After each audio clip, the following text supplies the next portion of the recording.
Bon les amis, sur cette première vidéo, on va parler de Meilleur Habib, l'épologue du Géno à Gaza, récidive en insultant qui? Rima Hassan. Mais qu'est-ce qu'elle t'a fait pour mériter une telle sanction de votre part? Celui pour qui le but des Arabes est de tuer et de massacrer tous les J, continue de déverser sa haine sur les plateaux et les réseaux. Cet ami personnel du criminel de guerre, Benjamin Netanyahou. Bref les amis, avant de commencer cette petite réaction, je compte sur vous. Un petit like et un petit commentaire, ça fait toujours plaisir. Et si t'es pas abonné, abonne-toi. C'est totalement gratuit.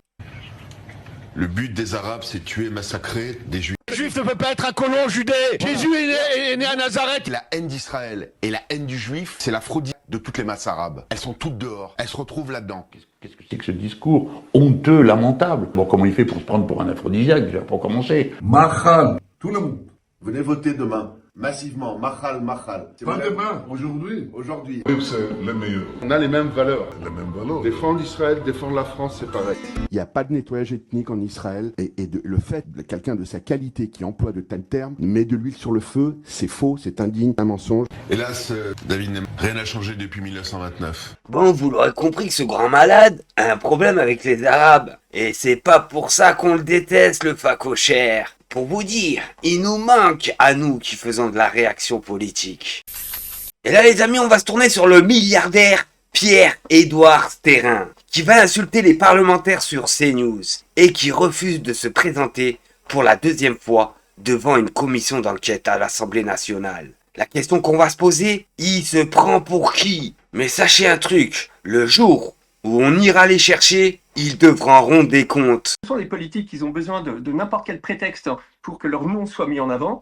Et donc, ils m'attendent avec des dizaines de journalistes pour pouvoir faire les imbéciles devant les caméras. Voilà, c'est la seule raison, puisqu'il y a encore... C'est ce qui s'est passé avec M. Bayrou l'autre jour, où M.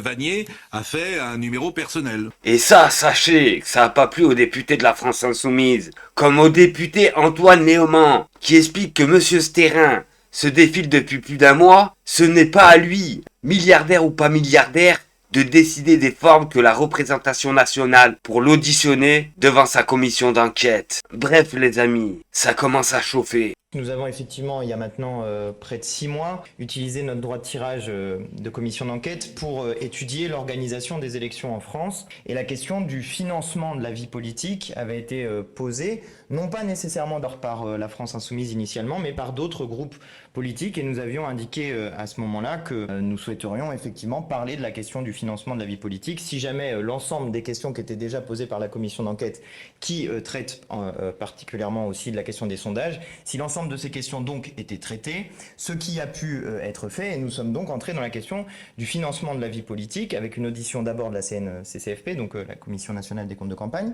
qui dans cette audition a évoqué des cas comme celui de M. Stérin. Raison pour laquelle, non pas seulement moi, mais le président de la commission, M. Cazenave, et moi-même avons décidé de convoquer M. Stérin, qui maintenant se défile depuis plus d'un mois, puisque nous avons commencé à essayer de l'auditionner dès le 10 avril et qu'il a fait une suite, disons, de manœuvres dilatoires pour essayer de se soustraire à son obligation de se présenter devant la représentation nationale pour être auditionné. La semaine dernière encore, nous l'avions convoqué, il ne s'est pas présenté devant la commission d'enquête, prétextant des problèmes de sécurité. La veille pour le lendemain, problème de sécurité qui était... pas très fortement défini. Néanmoins, nous avons continué à prendre langue avec M. Stérin, qui a fini par nous dire de prendre contact avec le ministère de l'Intérieur pour s'enquérir de la réalité de la menace, ce que nous avons fait. Nous avons donc contacté le ministère de l'Intérieur pour savoir d'abord quelle était la nature de la menace. Elle nous a été indiquée comme assez faible et que par ailleurs, nous avons demandé au ministère de l'Intérieur sa capacité à assurer la sécurité de M. Stérin, y compris à l'extérieur de l'Assemblée nationale, puisque c'était là la question qui était posée par M. Stérin. Toutes les garanties de sécurité ont été apportées par le ministère de l'Intérieur.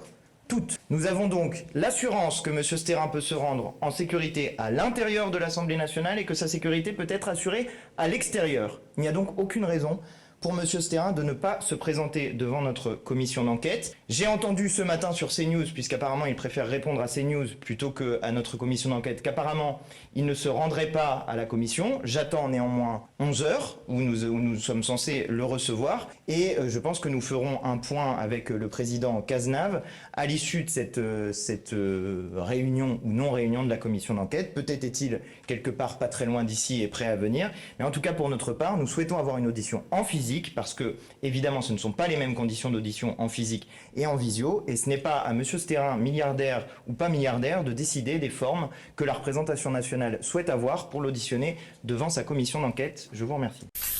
Et sur cette vidéo, les amis, on va se tourner sur RMC avec Pierre Rondon qui va expliquer, vous avez des gens qui profitent du système. Oui, ils profitent du système. Il explique ensuite quelqu'un qui travaille 40 heures par semaine, qui gagne que 1400 € net par mois, qui voit un bénéficiaire du RSA et de 1200 € sans travailler et sans coût de transport. Ça dérange ça ou pas? Avant de commencer cette petite réaction, j'ai envie de lui dire à ce petit rigolo, ce joueur de tiercé, que le RSA, tu gagnes pas 1200 €. Et encore plus que ça, pour bénéficier du RSA, en 2025, il va falloir travailler. La preuve, le 1er janvier, Pôle emploi devient France Travail. Dans le même temps, les allocataires du RSA sont en principe soumis à 15 heures d'activité obligatoire par semaine pour pouvoir recevoir l'allocation de 607 € pour une personne. Et c'est pas 1200 €, rigolo. Alors si tu calcules bien, le personnage va devoir travailler 15 heures par semaine, qui veut dire 120 heures par mois, pour prétendre avoir 607 €. Si ça c'est pas de l'escroquerie, j'ai plus qu'à fermer ma chaîne. Mais ce qui est sûr, c'est qu'il y a beaucoup d'éléments, au-delà de simplement de l'abus soi-disant ou de la fraude sociale, il y a beaucoup de choses qui doivent être faites pour inciter les gens effectivement à travailler et à vivre décemment de son travail. Et vivre avec un salaire de plus de 2000 € et pas se dire, parce que je mets à la place des Français, bien sûr qu'il y a quelqu'un qui dit qu'il travaille 48 heures par semaine, qui gagne que 1400 € net et qui voit qu'un bénéficiaire du RSA ou d'aide sociale est à 1200, et effectivement vous l'avez rappelé, sans travailler, donc sans coût de transport, sans coût de déplacement, sans coût alimentaire, etc. Donc oui, ça dérange, mais c'est pas la question de celui qui abuse, c'est la question du travailleur qui devrait gagner beaucoup plus. Oui, mais alors après, c'est est-ce que tu dois payer plus au travail ou est-ce que tu dois réduire les aides? En tout cas, il faut qu'il y ait une différence. Ah ben il faut clairement qu'il y ait une différence, il faut remettre à plat tout le système de l'État social qu'il faut, et je te rejoins Fred, qu'il faut protéger. Et là les amis, on va se tourner vers les GG. Le coup de gueule de Barbara Lefièvre, qui explique, on te dit de t'arrêter. Tu t'arrêtes pas, on te poursuit. Et s'il faut, on va au contact, à l'anglaise. Mais qu'est-ce qu'elle a, celle-là? Elle a mangé trop de barbe à papa ce matin ou quoi? Elle explique ensuite, il faut que la peur change de camp. En sachant que le sujet, c'est les refus d'obtempérer, les amis. Mais la question ne se pose même pas, et non seulement la course-poursuite, mais à l'anglaise, le contact, et paf. Voilà, c'est tout. Il y a un moment, il faut que ça s'arrête. Tant que, en face d'une violence, il n'y a pas l'exercice de la violence légitime qui est celle des forces de l'ordre, que ce soit la gendarmerie ou la police, et que, quels sont les ordres reçus par la gendarmerie et la police? N'intervenez pas. Ah bah c'est sûr que ça va vraiment dissuader les délinquants. Ça va dissuader les mecs qui sont tous des racailles en voiture, là. Alors, un coup, ils sont sous l'effet du protoxyde d'azote. Après, la cocaïne. Après, c'est le cannabis. Après, c'est juste rien. C'est juste qu'ils n'ont pas de cerveau. Ils font des rodéos. J'entendais ce matin un maire qui racontait les rodéos aux alentours d'un mariage qui s'est terminé sur l'A7. Ils faisaient n'importe quoi sur l'A7. Ils avaient bloqué l'autoroute. Des dérapages, etc.